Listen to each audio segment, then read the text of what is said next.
Struggling to spend money? Same here. Honestly, I never thought this would be a problem as I got closer to financial independence. I mean, isn't the goal to save up enough so that we can spend on the things we want? Turns out, after 15 years of working hard to build wealth, it's not so easy to let go. Add in some good old financial insecurities, and suddenly I got money, but I'm too nervous to spend it. And guess what? We are not the only ones. A lot of people in the FI community deal with this too, including Carl Jensen. Carl, known for his blog 1500 Days, has a net worth of $6 million. Yet, he still found it hard to spend money. That was until he started challenging himself to do it. Through these spending challenges, Carl figured out what really brings him joy. Whether it was something small like treating a friend to dinner, or big like a $10,000 private concert with his favorite band. And yes, don't worry, we'll get to that story. So, if you ever struggle to spend on the things that would actually make you happy, this is an episode for you. Hopefully it inspires you to push past these money hangups and challenge yourself a little more. I hope you enjoy my conversation with the Tesla fanatic, dinosaur-loving, early FI trailblazer, Carl Jensen. You know those moments where you think, I wish I would have learned this in school? Those are the topics that we love to talk about. Join me each week as I interview experts sharing their strategies for solving problems that us young adults will face throughout our 20s and 30s. So what are you waiting for? If you want new episodes about adulting advice every Monday, hit that follow button.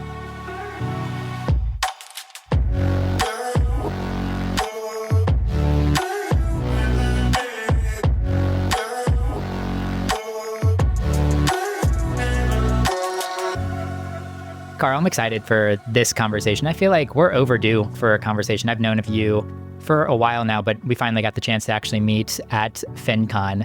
And we were talking through what we would really like to talk about. And frugality was something that I think you would be capable of talking about. But I actually want to talk about the flip side of the coin here, which is the skill of spending and getting comfortable spending, because so many people in their financial independence journey get really good at saving money and then have to realize, oh, shoot, I need to spend this money. And one of my favorite quotes when I was researching you were on Jesse Kramer's show, The Best Interest. And you said, the thing about FI is the qualities that make you FI aren't the qualities that will lead you to a happy life. They may not serve you after you've made it. And I'm, once again, thinking you're talking about kind of hunkering down and saving money, and et cetera. And I know you've experienced this over the last couple of years as well. Was there a moment or a conversation that made you realize that you don't need to keep accumulating wealth, but maybe even the opposite, like you needed to start learning how to spend it? Oh, Justin, I love this conversation. And yes, the skill that makes us financial independence, and that is efficiency and optimizing for money, does not make us good, wealthy people, because we should optimize for time at that point, and it's very hard to switch gears. I would say, you know what? I think I know the exact moment when this happened.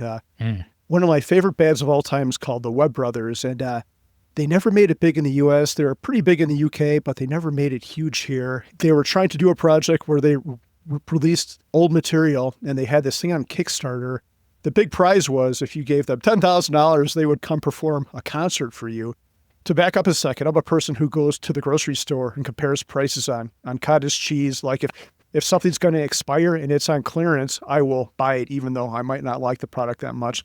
So I initially saw this thing. I'm like, no way. I did not even consider it. I'm like, that is ridiculous. It's like saying I'm going to jump on a rocket and go to Mars tomorrow. I did not even think about it, because $10,000 is such an obscene, ridiculous amount of money. This is what like hedge fund people do.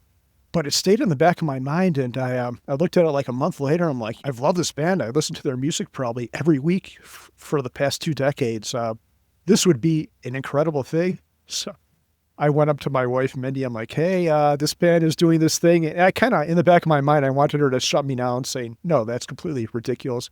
You should not do that. But to my surprise, she's like, oh, yeah, you should totally do that. So I went back downstairs, entered my credit card information, and bought the thing. So I think that was probably the turning point for me, when I realized it's okay to use money for other things besides investing in index funds. Yeah, and then I think you also went to Twitter, and you were trying to validate through Twitter too, of like, oh my gosh, look at this is ridiculous. And then you got a lot of support on Twitter being like, oh my gosh, you should do this, you should buy this. And I know You have a lot of friends in the financial independence space. Do you feel like this is a pretty common topic or conversation? It's this like struggle of letting go of the money that you've actually accumulated? Oh yeah, I think it's super common. And the reason is like financial independence started out with early retirement extreme, Jacob Lunt Fisker, and then Mr. Money Mustache. And they're both pretty frugal people. And if you read those people in like 2012, 2013, and you did what they said, you've probably accumulated a lot of wealth. We've had a very, very good past 10 years. I was looking, in the past 10 years, we've had 2 losing years. We've had like 3 years with over 20% gains and 1 year with over 30% gains. So if you've been invested, you've done very, very well for yourself. So I think a lot of these disciples of those two people, like myself, have found themselves in this weird situation. I like to tell people it's the dog who caught the car and then does not know what to do with it because you planned on X amount of money, and then here we are with 2 or 3X. And it's a pretty strange, I won't say bad, very fortunate. I'm so thankful for it all, but it's a little bit disconcerting. And like, I never expected to be in this crazy place, but now here I am. And what do I do with it? I love how transparent you are with money. And I know you just put out kind of your top of the year recap on your money and your growth and everything. And even with the spending experiments that we're going to talk about here in a second, and you actively spending money on things, you had a pretty good year last year. You started the year at $4.5 million and ended the year at $6 million. So you couldn't even spend it fast enough to even decrease your wealth. That's a weird feeling, right? Yeah, it's crazy. I think I have to start renting private planes or get a cocaine habit or something like that, or else I'll never get through it all. What about the Ramit interview too? Did that kind of expedite or change your line of thinking on like, holy cow, I need to start picking some of these things and just trying some of these things that I maybe might not have been as comfortable spending money on in the past? Yeah, it definitely helped. I'm not a super free thinker. I like to seek people who I think kind of align with my values and then do what they say to do. And that's why Mr. Money Mustache resonated with me. He was a software guy who was frugal, liked to save money. I'm like, okay, this guy is a good example. I should do what he says. And I think Ramit was kind of the same. It was neat to hear a strong, authoritative voice like Mr. Money Mustache or Ramit say, hey, it's okay to do this. And I think that's a flaw on my part. I shouldn't need this validation. I should be able to figure this out for myself. I don't know. I'm still trying to figure it out. What do you think about all that, Justin? I don't blame you. And I know a little bit of your upbringing too. That's a lot of years of unprogramming, especially knowing the volatility of your dad's work and seeing how that impacted you as a child and just wanting to not be in that same situation and give yourself security and money so that there wasn't that kind of volatility. And now getting to this place, like I said, you kind of caught the car as the dog and you're like, I didn't really think through what happens after this now. Like I feel safe and comfortable. Now I need to start optimizing for enjoyment and time and pleasure and community and all of these other things. I think that's a really hard transition. Yeah. And also, I think the one thing that gets lost, what people don't consider is being able to give back. Like how fortunate are we that have ended up with more than we need to be able to help others, whether that's giving them money directly or by giving your time because you have the money to afford the time, just leaving the world a better place because you are in it. That's something I never really considered, but I think it's quite profound, and I'll be happy to be able to use my money for forces of good. And let's hold that thought on giving and kind of transition into spending experiments. And I really liked this idea. I don't know if you're labeling them as experience or experiments or really thinking like it that way, but it seems like over the last few years, you've been trying to say yes to a little bit more in terms of spending, especially some higher dollar number things, and being okay with deciding like, did that bring me joy or did that not? And it seems like a lot of times you have found that it did bring you joy, like the Webb Brothers concert that we're going to talk about. And then there might have been some other things that you're like, oh, I thought that was going to be really cool, but actually it was very fleeting.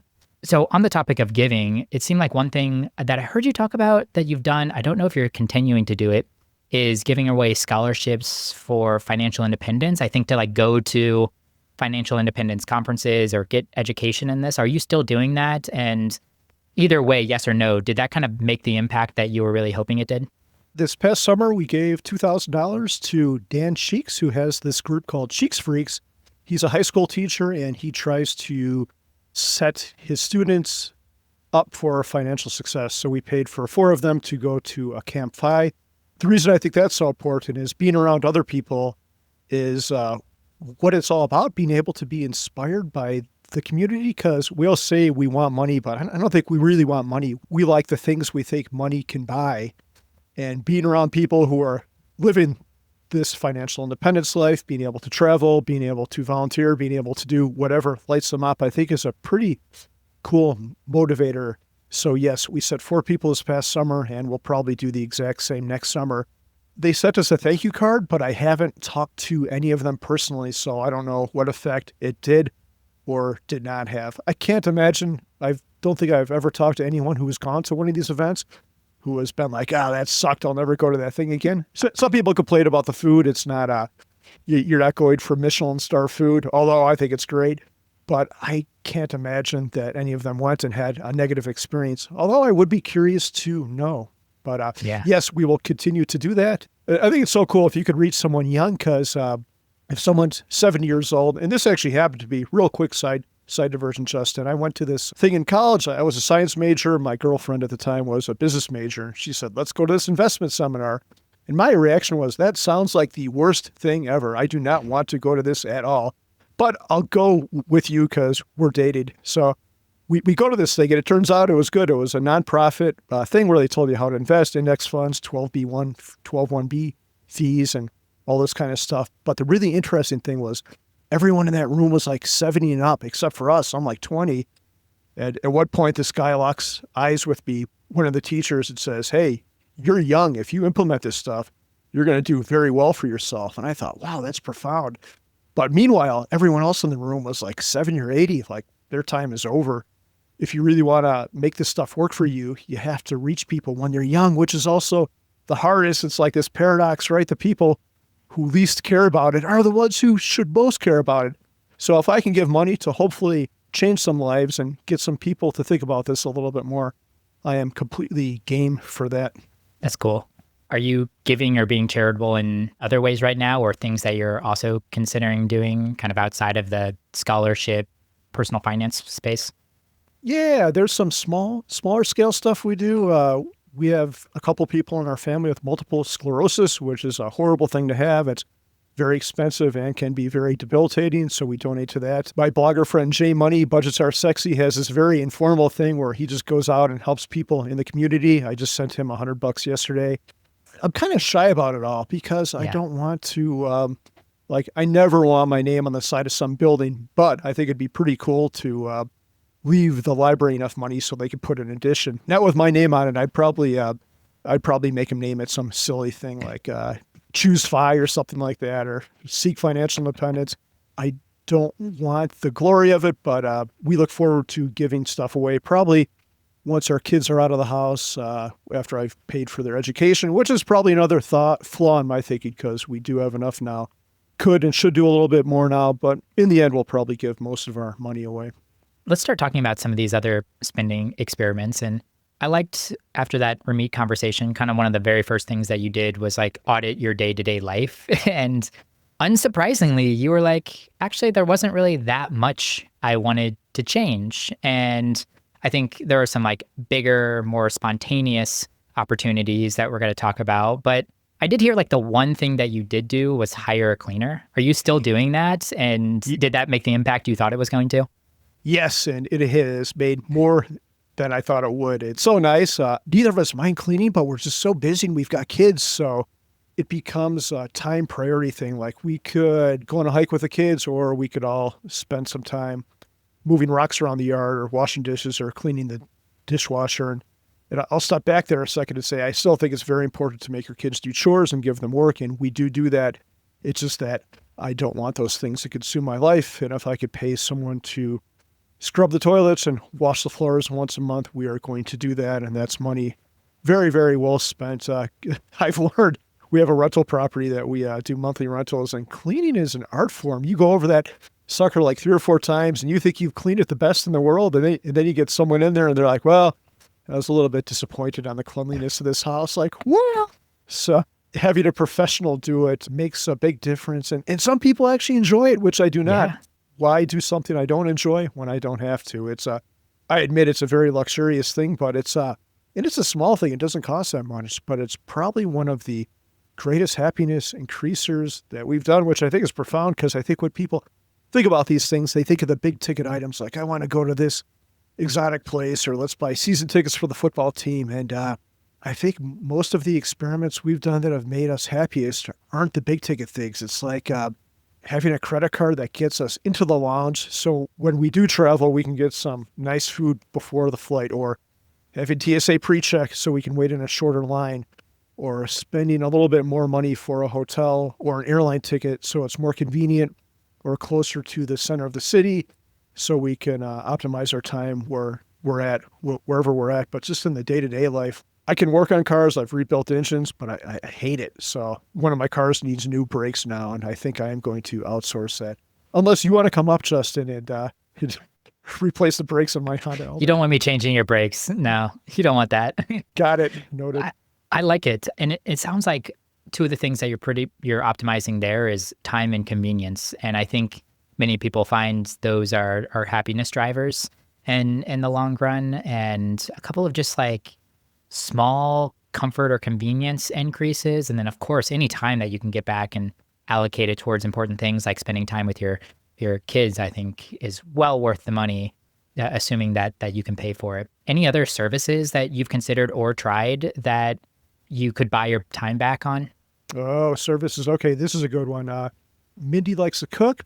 A lot of times our time is super tight, especially if we're working on a house. You can see some of the construction in the background. Still working on this house after 5 years, which is probably a topic for another podcast. So we've done these services like HelloFresh where they drop off all the ingredients and the recipe, and then you just throw it all together. The unexpected thing I got from that is a lot of the food is really good, and they give you the recipe cards. So we don't sign up for it consistently. We just have when we've gotten super busy, and then we keep the recipe cards and just redo the recipes in the interim when we don't have the service. And I'm trying to think of some other things. One of them is when we travel, like we used to optimize for taking the cheapest way possible. So we'd get to the hotel, and I'd pull out my phone, and we'd take the city bus. And I remember one of these times we were on the bus for like an hour and a half, all to save like $10. We could have had an Uber to go these 3 miles and not be stopping every like 30 seconds. And that's travel, so that's not so much day-to-day life, but I guess trying to eliminate the small decisions like not caring if something costs $5 or $4. Like sometimes I'd buy seltzer water and I wouldn't buy it until like I knew the grocery store would have a sale like once a month where it would be like half price or whatever, and just not doing that, just going out and buying it regardless of the price. Any rules or systems that you put in place to kind of eliminate some of the low impact purchasing decisions? Like, is there a dollar threshold that you're like, I'm not going to think about that, I'm just going to buy it, and or anything to that tune? I think it's probably anything under like $10. We should just do it. Speaking back to services too, what about coaches? I know you're somebody that's been working on his physical health a lot. Have you considered hiring a coach in that space or the mental health side or anything else in terms of like coaching and kind of upskilling or leveling up or personal development? I've not hired a coach for any physical stuff because I think I've got it pretty locked down. One of my friends is Brad Baer from Choose Fi, and he's worked with a coach, and I've spent a lot of time talking to Brad about what he does, and I've gotten pretty good results. Although I have injured myself a couple times, getting over an injury right now, so maybe I should. It's definitely something I would consider if I could find someone who meshed with me. But I have paid for mental health stuff. I went to something called the Hoffman process, which is, it became kind of trendy because I think Huberman or Tim Ferriss mentioned it, cognitive behavioral therapy thing out in California. And that was a big expense, like $5,000 for a week of like nonstop therapy. And definitely worth it. Like if you've got issues, they're going to hold you back until you decide to confront them and work on them. So that was completely worth it, despite the high cost of it. Let's shift to some things that maybe didn't live up to expectations. And one that I heard you talk about was renting a Corvette. Can you tell me a little bit about that experience? And then maybe what didn't quite live up to the experience in that? Yeah, Justin. So I've always been a gearhead. I've always been obsessed with cars. And the new Corvette came out, which is a mid-engine car, which was the guy who invented the Corvette, Ezra Zork, I think is his last name. His vision was always to have a mid-engine Corvette, and he's long since died. But I'm like, wow, this is super cool. This is what the Corvette always should have been. I've always liked the car. So I rented one, and one of the mistakes I made was to rent it in Los Angeles when a lot of my driving would be city driving in the city of Los Angeles. So, like, I don't like being stuck in traffic. That's not what the Yeah. Corvette was made for. That's not fun for anyone. Being stuck on a hot summer day where your butt is like 6 inches off the ground, there's buses, SUVs, people honking in rush hour in Los Angeles is the exact opposite of fun. I think it would have been better to hitchhike through Los Angeles than to take that ridiculous car. Uh, You can't see anything. You're worried about someone hitting you. It's not your car, so you're paranoid about that. I think it would have been a little bit more fun, and I think the experiment would have gone a little bit better if I could have done it in some rural area with like fun, twisty roads. And I did get to do a little bit of that with a car, and that part was great. But the part in Los Angeles more than made up for the good parts in the amount of crappiness. I know. And I think once again, this is kind of reinforcing this idea that every experiment or every time you spend a little money, it doesn't have to go as planned. Now you know, like maybe I don't need to rent the fancy car whenever I'm in the city. And that's something you've checked off the box and you know you're okay with that now. Exactly. So people might say it's a failure, and it is, but I like to reframe it and say it's not a failure. It's a learning experience. I've learned that I never need to do that again. Another way to think about this is I've paid to eliminate that regret, because if I hadn't done it, I'd probably still be thinking about it to this day. But now I never have to think about that. Again, I've learned something about myself, and we can move on and try to pay for things that will truly make me happy instead of renting silly cars in silly places. I love Los Angeles. It's not a silly place. Silly traffic, I'll say that. Silly traffic for sure. Yeah, I was in San Diego for a couple of years and anytime I had to go up to LA was the worst. I mean, even San Diego, it's got its traffic issues too, but that was just never fun. The one thing that I thought was like kind of interesting about some of this too was some of these more spontaneous decisions that you made. And one of my absolute favorite stories hearing you tell was your Taylor Swift concert experience. I want to hear kind of about the whole day, how that went down, the ultimate decision, and like how you're feeling about it after that. Oh, yeah, this is a good one. So I am not that big of a Taylor Swift fan. I could rattle off probably 3 or 4 of her songs. I grew up listening to heavy metal. I've since branched out to classical, jazz, and will listen to just about anything, but never got into Taylor Swift. But my kid did. She bought tickets for the Taylor Swift concert that was in Denver a couple of years ago. So we got a hotel room on points. There I am focusing on money again, which I should not be. So I'm like, okay, here's how it's going to work down, Claire. That's her name. I'm like, we've got this hotel room. I'll walk you over to the concert, and then I'll walk back. When the concert's over, shoot me a text, and I'll walk back, and we can walk back to the hotel at the same time. So I walk her to the concert, and I had never seen, I should have known there'd be frenzy around Taylor Swift when we go to the lobby of the hotel, and they've got like a temporary monument to Taylor Swift in the lobby. They're playing Taylor Swift music, and people are dancing. I'm like, wow, what is this? Like, Denver's been taken over by Taylor Swift.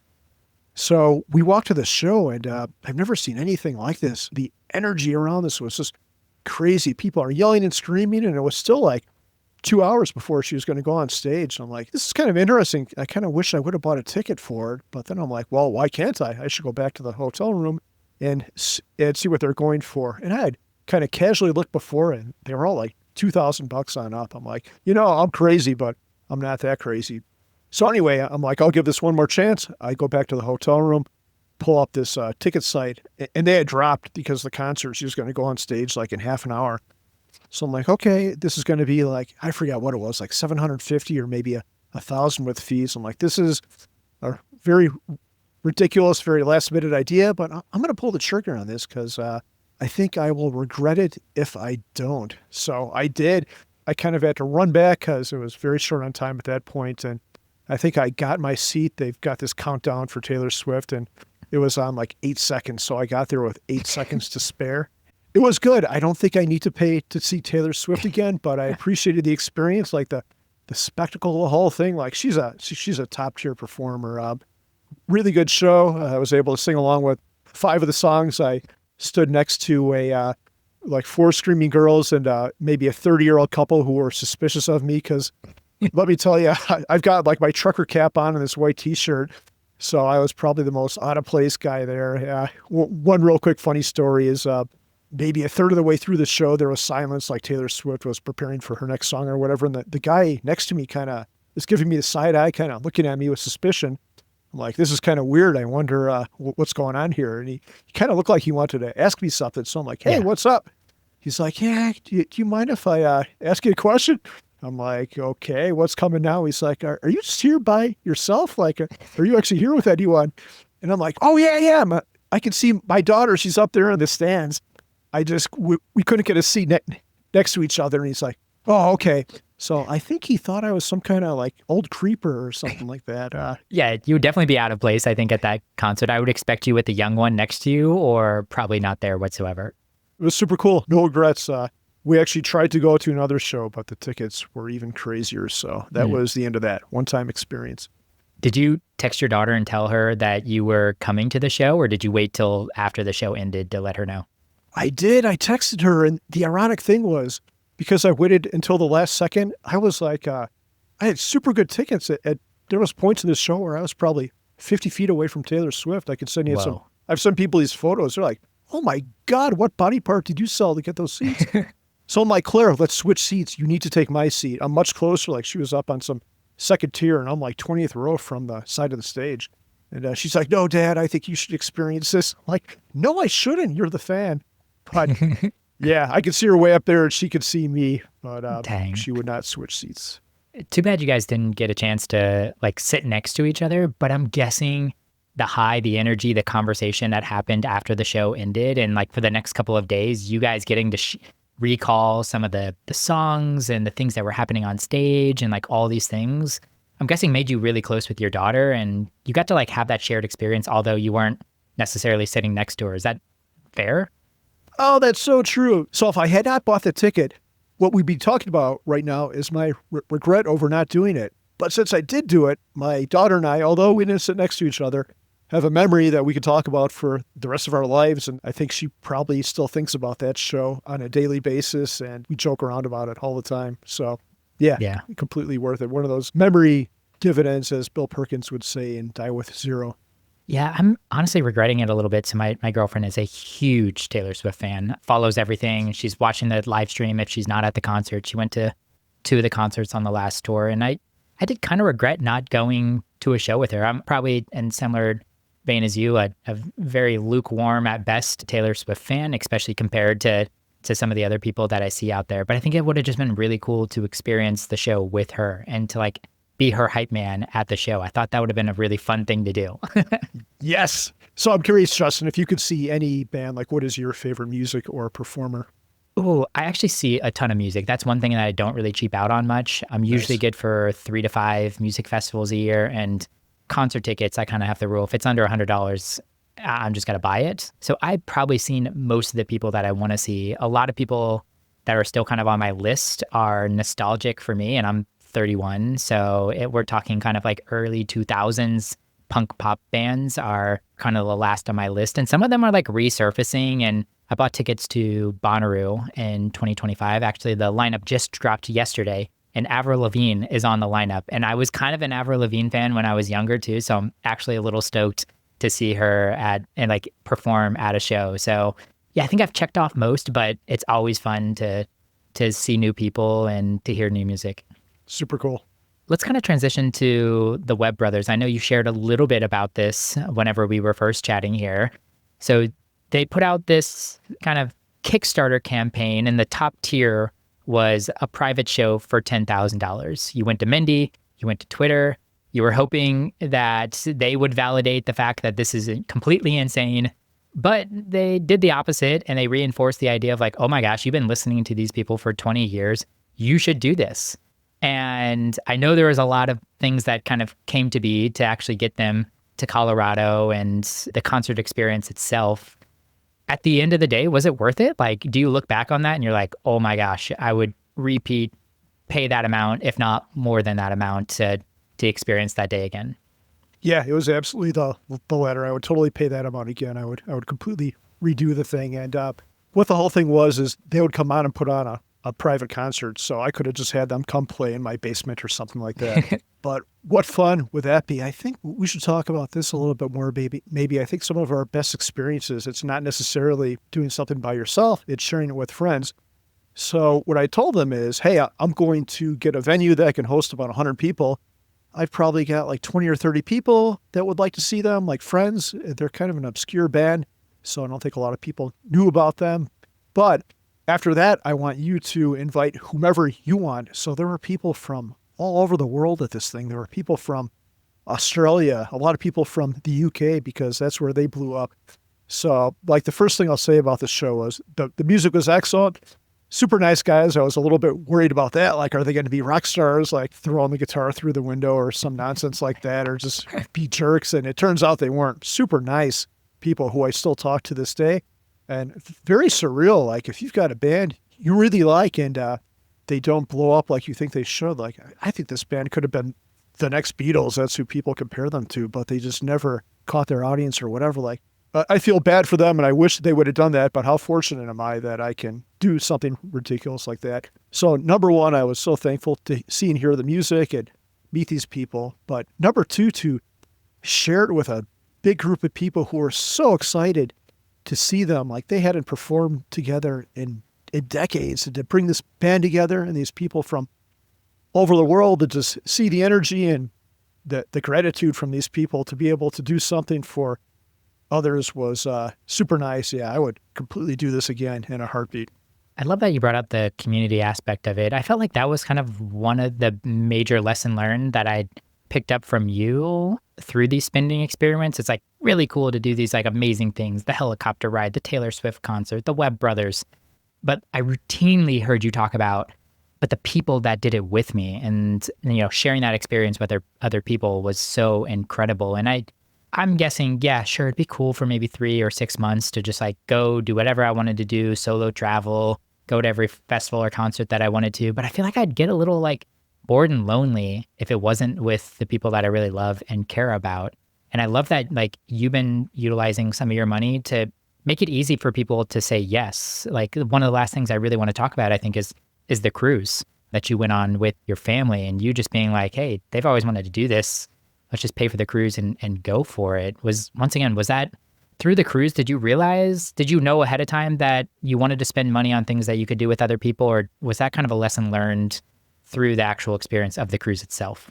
I'll back up a second here. One thing I've realized is I love travel just like anyone else. Seeing new places is great. But one thing we've realized, and I think this started back in maybe 2017 or 2018, we went to visit Brandon and Jill. Brandon is the mad scientist, and at the time they lived in Edinburgh, Scotland. And the thought I had while visiting them and visiting Edinburgh is, like, Scotland is super cool. We went to the Fringe Fest, which is this comedy, music, all kinds of stuff festival. The food was great. Like, everything about it was great. But I thought what really elevated it was being able to spend some of that time with really great friends. And that's how we've tried to do travel from this point on. There's things I want to see, but if there's something I want to see and I have a friend there, and to be clear, I'm not looking for free accommodations. I'm just looking for someone to have an interesting conversation with while I'm there. Maybe someone to show me something cool that the locals know about that others don't. That definitely elevates the experience. With that said, I'm an introvert. Like, people terrify me. So I think this is a pretty recent thing for me. But yeah, I think having adventures in life is cool, but sharing them with people you care about or people who can elevate you in some way, make you think about something a little bit different, is way more cool. Like, I have a friend coming to town, and this guy's one of my best friends in the world. And he's like, yeah, I'll have an Uber. I'll be there by like 10 a.m. or whatever. I'm like, no, you're not going to get an Uber. I'm going to pick you up from the airport. He's like, well, why are you doing that? I'm like, that's a chance to have a conversation with you. Of course, I'm not going to miss out on that FaceTime with you. Yeah, so we tried to do things that facilitate people getting together and having good conversations. You asked a couple questions ago what we do in our daily life to spend more money, and this didn't come to me at the time, but one of the things we do quite frequently is invite people out and then pick up the check. Like, hey, come have dinner with us. It's on us. Sometimes we tell people ahead of time, sometimes not, but I think it's a small price to pay for really good conversation with really good friends.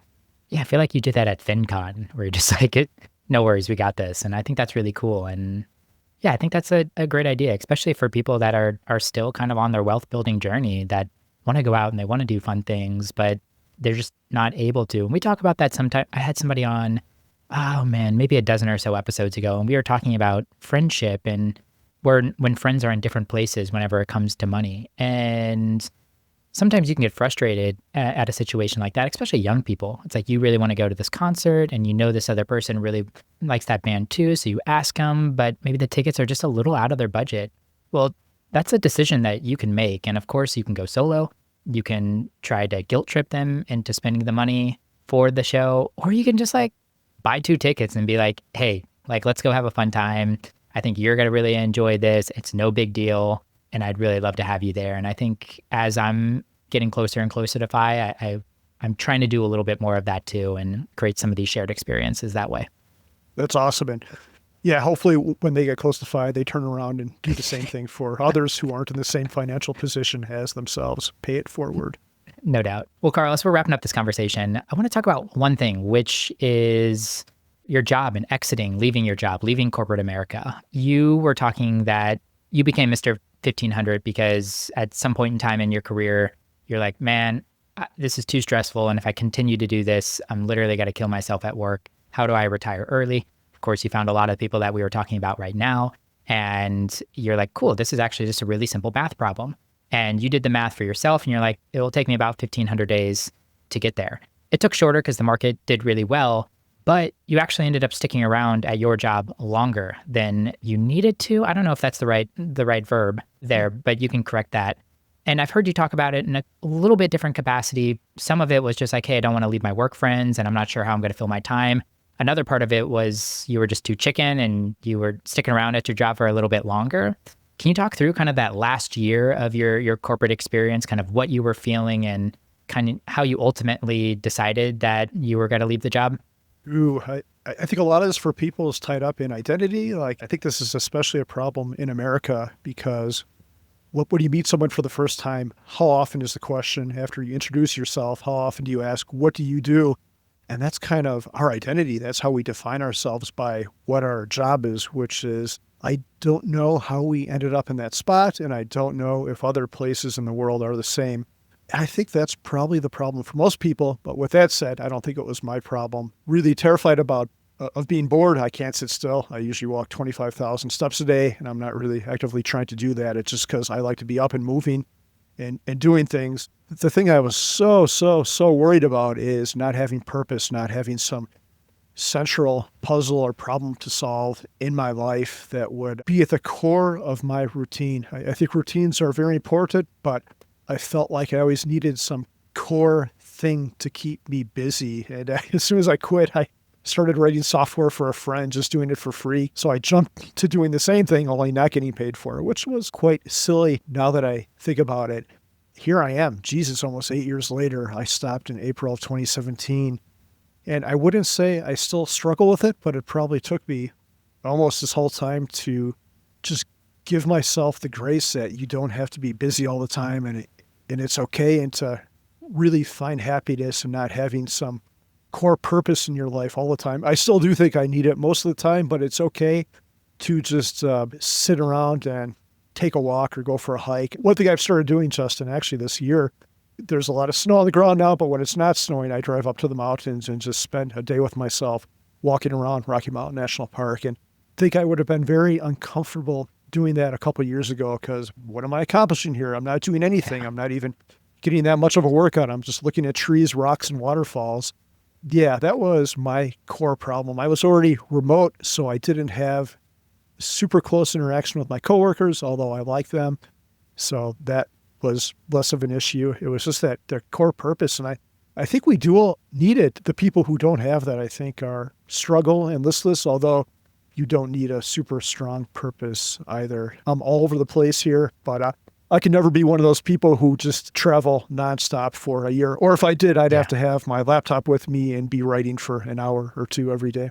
Yeah, Jeremy Schneider and I talked about this on the last episode, actually. And he was the same way, where he's like still trying to get comfortable not beating himself up if he's not like maximizing every hour of his day. Because we were kind of talking through, and he's sold and exited a company. He started another company, and now he started a third company. And I was like, well, Do you regret starting that third company at all? Or like, how do you prioritize? Because he's got to be a father here soon and recently married. And I'm just like, you got to be thinking about taking ownership back in your time and not running all of these businesses. And he's like, yeah, I really wish I thought through that a little bit. And I still really love what I do from work. But his, like, I could tell he was struggling with the fact that like he'd been working so hard, so long since 21. And now it feels weird to take a day or to not necessarily be doing something productive, quote, quote. And I don't know, I worry about that a little bit too in my own life. If I could turn the faucet off enough to be comfortable, just like piddling around in my garden all day or going to grab coffee with a friend and bouncing around a little bit, but not necessarily accomplishing something work specific. Well, one of my favorite quotes from Jeremy, he's a great guy, is, yeah, most people achieve financial independence, and in return, they get an existential crisis. I'm like, yeah, Yeah. that's right. Yeah. And I liked one of your quotes too. I don't know if you quoted somebody else on it, but something I wrote down here in my notes was my idea of hell is a permanent vacation. And I was just like, that's hilarious because I could just tell you like to be active and going and working on projects and things like that.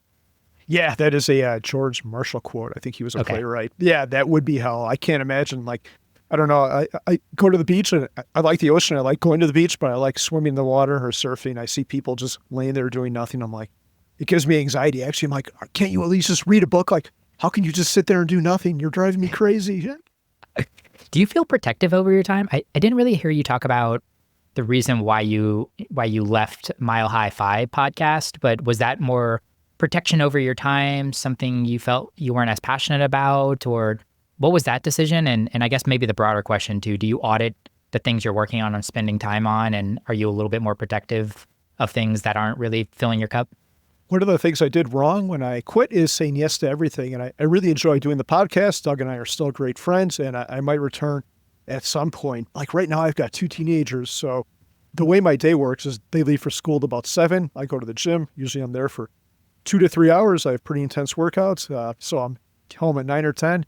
And then there's all the tasks you have to do with day-to-day life, like paying bills and moving the rocks, mowing the lawn, all that kind of stuff.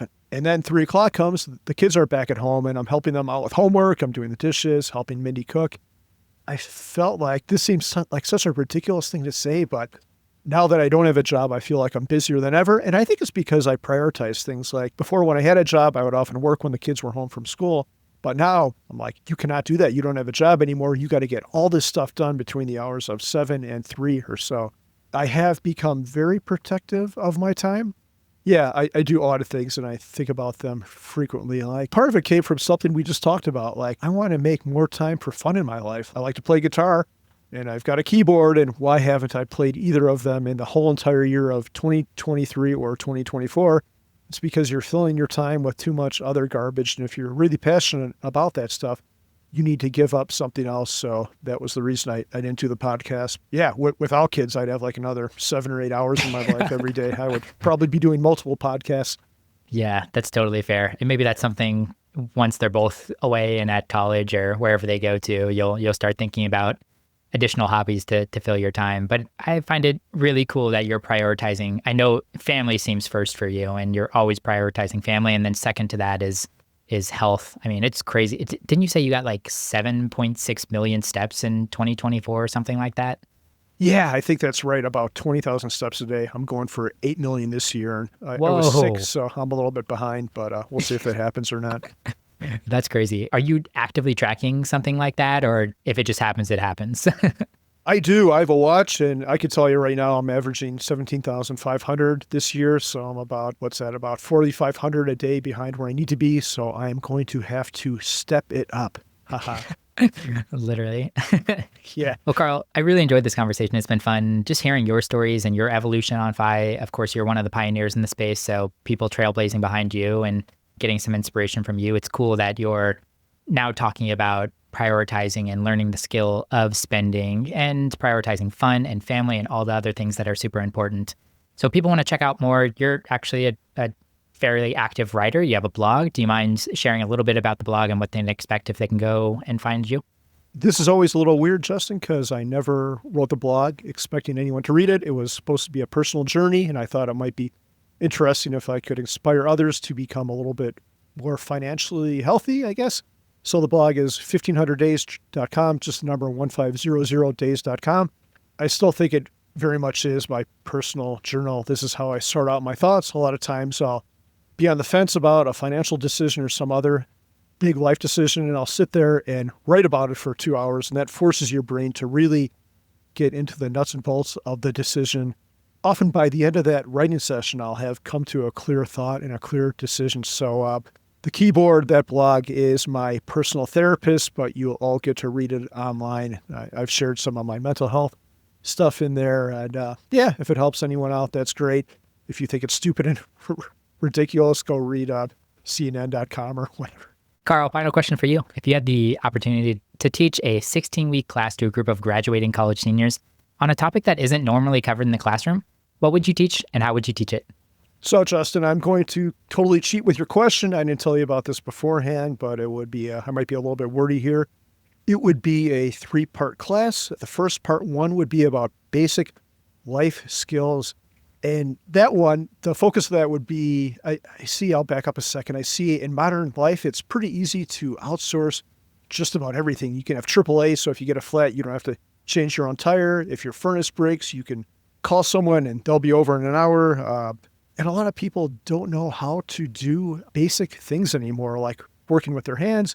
And I drive a lot of resiliency in life because I could fix stuff. Like our washing machine just crapped out with this error code. I know how to use Google, so I was able to search it, find a YouTube video, and fix it myself. And the next question might be, should you have done that because you have the money? Well, I wanted the washing machine fixed, and it took like all of 5 minutes to fix it, where if I would have called someone, it probably would have been frustrating trying to get someone to come out, and it probably would have cost a couple $100. So just basic life skills. And I'm trying to think of some other ones, like how to use basic tools. One of them, which is pretty obvious, is just the very basics of index fund investing, because that should be the core of everyone's investments. How to listen, how to have a conversation with other people, how to cook food. I have some friends who do not cook at all. They just eat out for every meal or order out, which I think is kind of strange. How to work with technology, how to use the search engine. So that would be part 1 of my class, basic life skills. The second part would be critical thinking. Unfortunately, I look at social media sometimes, and there's lots of crazy people with the internet has enabled a lot of craziness, and there's a lot of people who can't, I'm not going to get into any political or religious topics or anything like that, but there's a lot of people who can't assess this information and decide it's BS or whatever.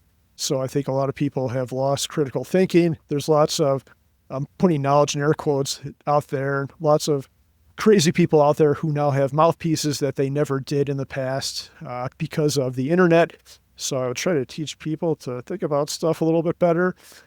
And the third one, and this one might be a little bit weird, but have you ever read the Wait But Why blog? Are you familiar with that? No. There's this guy named Tim Urban. He's a profound writer. This guy, if I could only read one thing on the internet for the rest of my life, it would be this blog, Wait But Why, because it's so good. WAIT? Yeah, Wait But Why. So he's got a blog post, and it's so good. It's called Taming the Mammoth, Why You Should Stop Caring What Other People Think. And it's just how to be really who you are. So I'll back up a second, and I see some of these people in our lives who are changing society, some of them for the worse, some of them for the better. But the one that comes to my mind immediately is Mr. Money Mustache. And when I read his information, and I'm fortunate enough to know him, I'm in a co-working space with him, but he has his voice and he doesn't really care what other people think. He's just going to tell you what this is. He has his vision, and that's it. Henry Ford had a famous quote where if I would have asked a group of people what they wanted in a car, they would have said a faster horse. A lot of times people don't know what they want, so it's up to these people who really have a vision. And they're the ones who really change society and come out with these profound advancements or ways to think or stuff like that.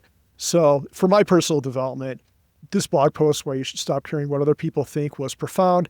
So part 3 of my course would be about how to discover who you really are and find your purpose and why you should stop being a people pleaser, and just how to be an effective person, because that's where real happiness comes from. It's not being someone because you think other people want you to be that person. It's being the true version of yourself, and that the people who like that will cling to you or be your friends, and cling is the wrong word. It sounds like stalkers. The people who like the authentic version of you will be your friends, and you'll be happier for it. You don't want people to like you for who you pretend to be, because they're not liking who you are. They're liking some artificial version of you. So this is pretty profound for my self-development. Like, stop caring so much. If you say something and people don't like it, whatever, they can go find someone else to hang out with.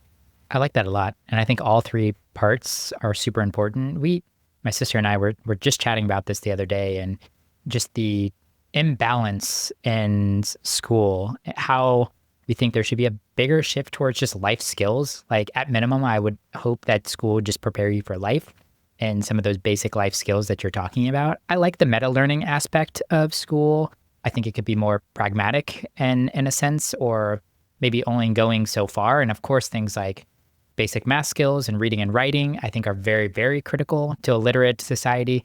But like the basic skills, like the fact that we don't know how to complete, let's just stay in the lane of personal finance, like how to complete your taxes, how to set up a budget, how to negotiate a raise, all of these things that I think are like these very condensed 1-term, 8-week classes at school.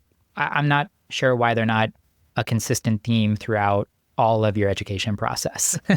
It's startling. We've tried to teach personal finance in our schools, and the administrations have mostly been resistant to it. And I'm not sure why, but I mean, part of it might be some of our message isn't in line with their values. Like, we're going to tell people to postpone gratification. And meanwhile, the principal of the school has some massive, like $80,000 truck.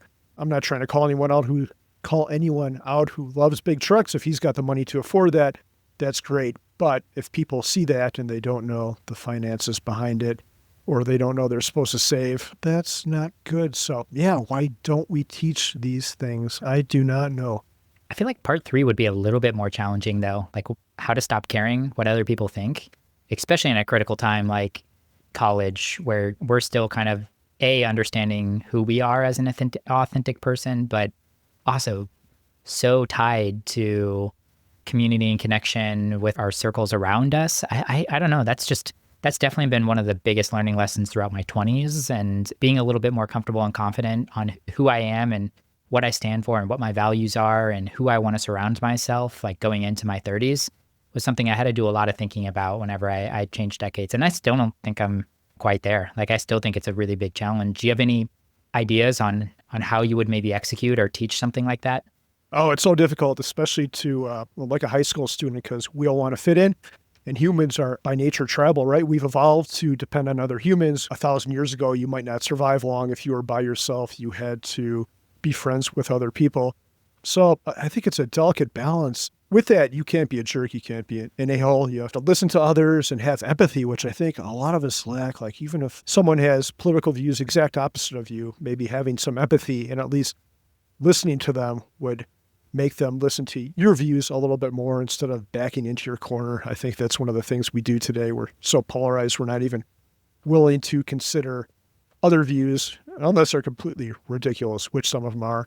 But yeah, that's a great question. If we could solve that, I think society would be a lot better for it. But I think when you read the post, like one of the points he makes is when you're really authentic and not a jerk, people actually like you better because you're authentic. Like, who would you rather have? Some toast person who just agrees with everything you say, or someone who challenges you a little bit and might call you out in a pragmatic, like, good way. But I'd much rather be around people like that. I love people who give me criticism. Like one of my friends, Alan Donegan, who you're probably familiar with, where I was talking to him one day and he's like, you know what your problem is? I'm like, no. He's like, you suck at eye contact. You need to make better eye contact. I'm like, thank you, Alan. That's super good. And I suppose my ego was a tiny bit bruised, but much more than that. I was thankful. Like, this guy gave me a tip that I can use to interact with others better. And I think that might be the main part of it, just getting past our egos and realizing that we're not perfect. And it's okay if we get some gentle criticism. We all can be better. If you think you can't be any better, that you're probably worse off than anyone else. So maybe that should be what the course should be called. We'll just assign everyone that book, Ego is the Enemy, and hopefully they can learn to be a more empathetic, caring person who listens to criticism and doesn't flip out. Yes, no doubt, no doubt. I'd be very excited to take that class, Carl. I think you'd be a great teacher. in that class and facilitating those conversations. This was a blast. I really enjoyed this conversation. Once again, this is Carl Jensen, Mr. 1500. You can find him at 1500days.com. Carl, man, once again, thanks for all the time. This was a blast. Justin, thank you so much. I really appreciated the conversation. Thanks for listening to the episode. As always, I appreciate your kind words. If you want to leave us a rating and review on your podcast player right now, that would absolutely make my day. If you want to find episode show notes, our blog, and other great resources, head over to tsirpodcast.com. If you have follow-up questions, an idea for a future episode, or just want to say hi, we have a contact form on our website, and those messages go straight into my inbox, and I promise you, I will reply. But all right, guys, I really appreciate you tuning in. I love you all, and you're not alone. Let's keep making it through our struggles together.